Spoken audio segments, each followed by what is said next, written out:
Estos momentos, digamos, la pandemia y toda esta era y esta revolución digital que estamos viviendo, hay dos situaciones que a mí me parecen interesantes: la singularidad y la atención. Y en esta búsqueda me he encontrado con estas dos nuevas tendencias en redes sociales que son los Bookstagram se dice, y los Booktokers, ¿verdad? Los Bookstagrams, o sea, si yo tuviera que apostar por uno de los dos, apostaría por ellos, porque básicamente adaptaron el Instagram, pero desde la parte de la fotografía y desde la parte de las portadas. O sea, entonces ahí dije yo, nice, ahí tenemos un montón, ¿verdad? Porque son perfiles de Instagram que no cuentan mucho de libros, sino que hacen fotos bonitas con las portadas de los libros, ¿verdad? Y de repente ponen un Kindle y dices, eso se ve fatal, ¿verdad? Pero entonces digo yo, qué interesante, porque las nuevas generaciones, que son chavitos, están adoptando quizá no la literatura en su profundidad, pero sí en la superficialidad del cómo se ve. Y eso a los diseñadores que estamos, o que nuestro negocio es eso, es hacer que las cosas se vean atractivas y comuniquen lo que tienen que comunicar, llama la atención. Del otro lado del booktuber, pues son todos estos tipos de influencers que pareciera que sí leen el libro, pero también uno cuestiona, y no es que uno tenga como un nivel intelectual más alto, pero también uno cuestiona qué es lo que están leyendo, ¿verdad? Y no es que tengamos nada contra este tipo de lecturas que ellas hacen. Pero sí. No, pero digamos que empezás a ver un común denominador. Entonces, partiendo de eso, digamos, de la singularidad y la atención, a mí me gustaría saber, en el caso tuyo, Adelaida, como autora, ya llevas varios libros, ¿verdad? ¿Cómo haces para que el próximo libro tenga esa singularidad que te va a hacer diferente del anterior libro? Y no estoy hablando de poesía, estoy hablando de narrativa, ¿verdad? Porque creo yo que poetas, todos somos poetas.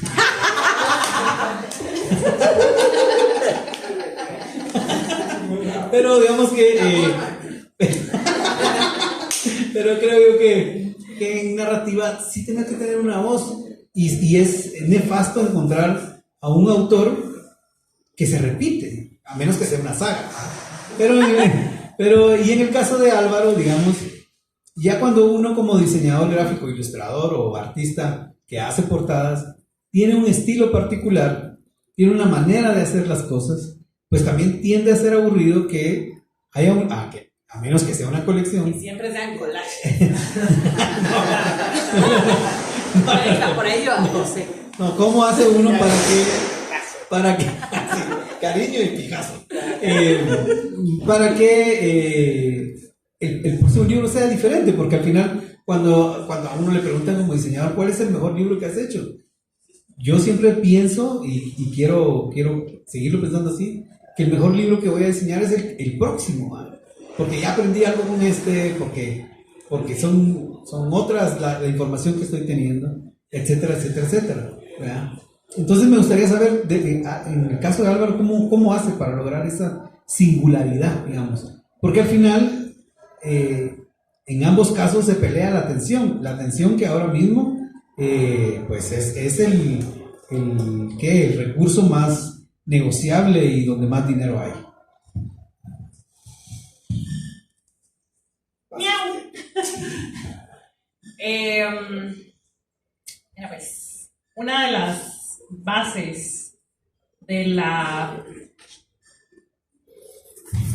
esencia de un escritor de verdad, si le podemos poner un título, la persona que se toma en serio escribir y hacer literatura, le va a dar mucha pena que a los 40 sus textos suenen igual que con sus relajos que tenía en los 20. Esto quiere decir que el trabajo literario de una persona que se lo toma como una profesión y como algo serio va evolucionando y va cambiando. Entonces no es simplemente buscar así como, bueno, hoy escribí un cuento de un gato negro que se atraviesa por una banqueta. Y entonces si mañana agarro ese mismo tema y digo voy a escribir otra vez el cuento del gato negro que se atraviesa la banqueta, va a ser diferente, tiene que ser diferente porque ya lo analizaste, ya pensaste en otra perspectiva, ya hiciste tu trabajo de crítica y de reescritura del texto. Entonces, sabemos todos que hay autores que agarran como su caballito de batalla y se van. Visitas porque alguien conoce a alguien por ahí. Pero creo que eso es lo que distingue al final a los escritores que se lo tomaron en serio, a los escritores que trabajaron, de los escritores que encontraron la fórmula y ahí siguieron para adelante y no aprendieron nada. Pero lo podés llevar a la vida en general. O sea, está el grupo de chavos del colegio que 20 años después se juntan y siguen haciendo las mismas bromas que hacían cuando salieron del colegio. ¿Qué aprendiste de todo lo que pasó? ¿Qué aprendiste de lo que viviste escribiendo el libro? Escribiendo, no sé, los cuentos, escribiendo, viendo y escribiendo. Y si dejas guardados tus textos y los retomas mucho tiempo después, ¿qué encontrás de diferente en ti? Ya no sos esa persona que escribió esos cuentos. Entonces, tiene que ver mucho con el trabajo, con la autocrítica, con aprender a llevar las críticas que recibís de afuera y que se ponen a pelear en tu conflicto armado interno con las voces que tenés adentro. Esa es la seriedad del trabajo. Eso es saber que ni sos la misma persona, ni te vas a bañar 2 veces con el agua del mismo río. Va a cambiar, vas a cambiar. Y tenés que trabajar para eso de alguna forma. Y entonces no importa si tenés un tema reiterativo y volvés a escribir otra vez la misma historia, no va a ser igual. Si de verdad te lo tomas en serio y trabajas y lo analizas y lo pulís y lo cambias. No debería ser. Hay autores que agarran su fórmula.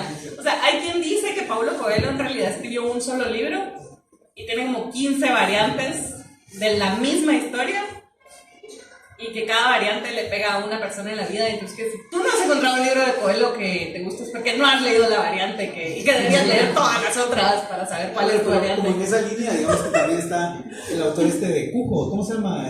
Stephen King. Digamos, yo puedo llegar a decirle, lo que vos pensés a mí, además yo vendo bestseller, todo el tiempo escribe lo mismo. O sea, de Stephen King no vas a hablar mal, ¿viste? Yo decía. Pero bueno, pasemos con... Antes que haya caso. Espérate, ya vamos. No, bueno, en el caso del diseño, ahí es como interesante porque, bueno, yo puedo decir que las personas que me buscan a mí para sus portadas es que supongo yo que les gusta el estilo visual que yo manejo, ¿no? Porque si no, ¿para qué me van a buscar? ¿Por qué cobras? No cobro tan barato. Sí, podría ser económico, pero con descuento, Sánchez Fotos, ahí para que me paguen. Sánchez Fotos. No, pero digamos, o sea, sí, creo que sí, primero que nada obedece a un estilo, ¿no? Porque, digamos, pienso que muchas de las veces el autor ha entendido que digamos, el estilo de gráfica puede, digamos, hacer una buena mancuerna con sus letras. Claro, con los años vos desarrollas tu lenguaje visual y toda la cosa, y digamos que con cada portada sigue madurando y madurando y madurando. O sea, si alguien viniera ahorita y me dijera, Villacinda, hermano, quiero que hagas mi portada, pero quiero que te eches una... haz un collage. No, que te eches una pintura de realismo y todo, y yo le voy a decir, papito, pues estás buscando a la persona equivocada. Yo no hago eso, ¿entendés? Y no es por no querer hacer la portada, pero lo que vos querés, yo no lo voy a hacer.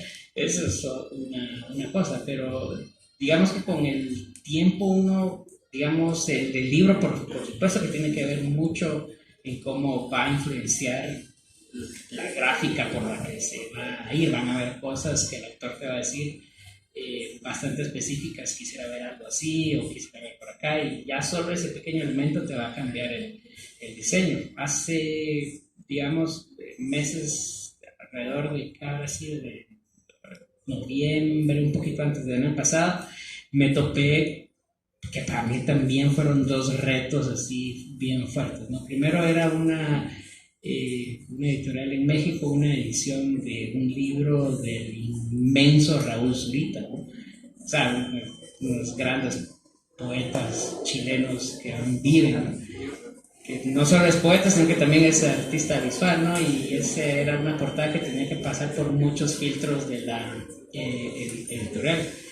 Aún así, con el estilo que yo manejo a la fecha, yo quería hacer algo para la portada de Zurita con mi visión del libro, con mi estilo, ¿no?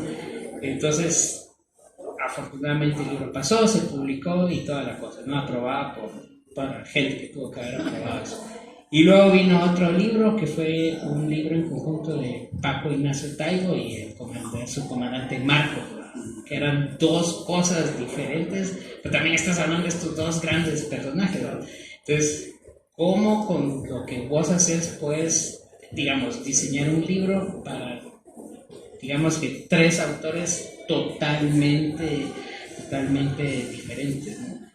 Creo que por mucho que varíes y cambies paleta de colores, que tipografía, que de aquí a allá, tu impronta queda ahí, o sea, eso siempre, o sea, yo puedo ver un libro de Villacinda y yo sé que ese libro es de Villacinda, porque siempre va a haber un detalle, digamos, en la tipografía o en el detalle de la textura. Yo creo que nunca, eso es, no se puede sacar, o sea, aunque quisieras hacer una portada diferente a tu portada anterior, no puedes.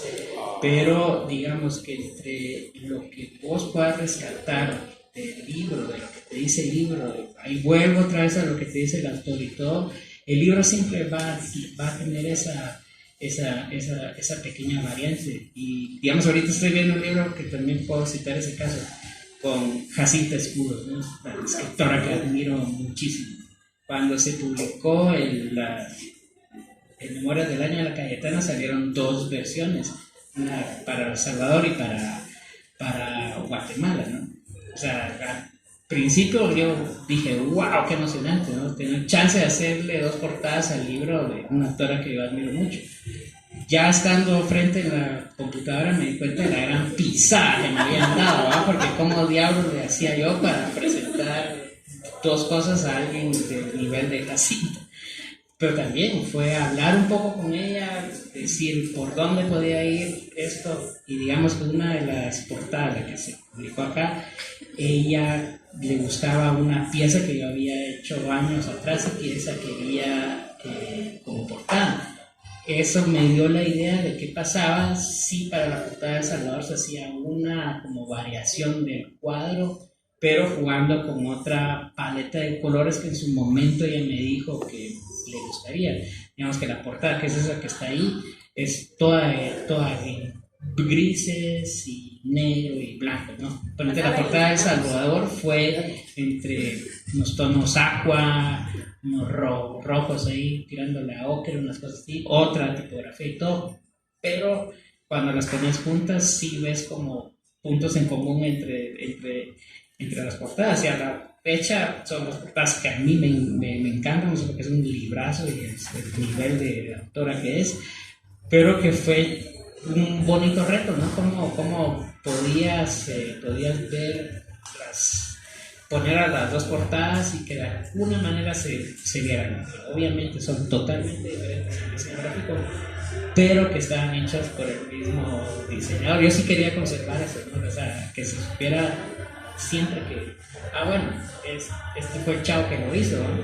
Y yo creo que se logró de alguna forma, ¿no? Pero yo creo que yo no soy de los que cree que en cada portada tengas que deshacerte de lo que vos sos como diseñador. Yo lo contrario, yo lo veo como una forma más de cómo darle la vuelta a lo que estás haciendo. Es, por ejemplo, en el caso de mi pintura, o sea, la gente que conoce lo que yo pinto, sabe que yo pinto la mayoría de veces sobre la muerte, ese es mi tema principal, ¿no?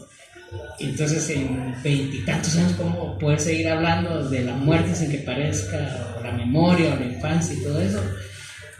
Creo que el hecho de seguirle dando tu obra, ya sea en diseño o plástica, evoluciona de alguna forma, va encontrando otros caminos que tal vez 5 años atrás no los habías visto, y para mí funciona igual con el diseño gráfico. Por eso que te digo que yo en la parte de arte al diseño no la separo tanto, porque las veo como igual, y tal vez creo que eso es lo que le da el toque a las portadas que hago.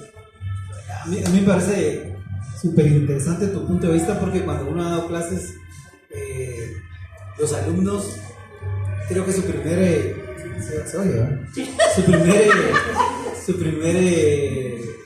una de sus primeras preguntas es que yo quiero desarrollar mi estilo. Y yo digo, primero experimenten, porque creo que el clavo no está en centrarse en buscar un estilo, sino que en hacer lo que los satisface. Digamos que lo que les gusta se queda un poquito corto, pero en la medida que haces lo que te satisface o lo que te enriquece, creo que esa construcción de experiencias te va dando un estilo, y ese estilo le va dando un carácter a la forma que haces las cosas, y efectivamente mucha gente te busca por cómo haces vos las cosas, y cuando llegas a ese momento como diseñador gráfico, ya lo hiciste, ¿verdad? Porque no van a ir a buscar a alguien más. Sí, a un perico de los palotes para que haga un diseño como Juanito, ¿verdad? Como Juanito y lo negociar.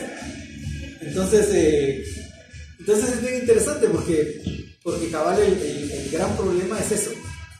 La Mara se quedaba muy tempranamente en crear un estilo, y el estilo es un cúmulo de experiencias, años, tendencias, aprendizajes, errores, etcétera, etcétera, etcétera. Pero bueno.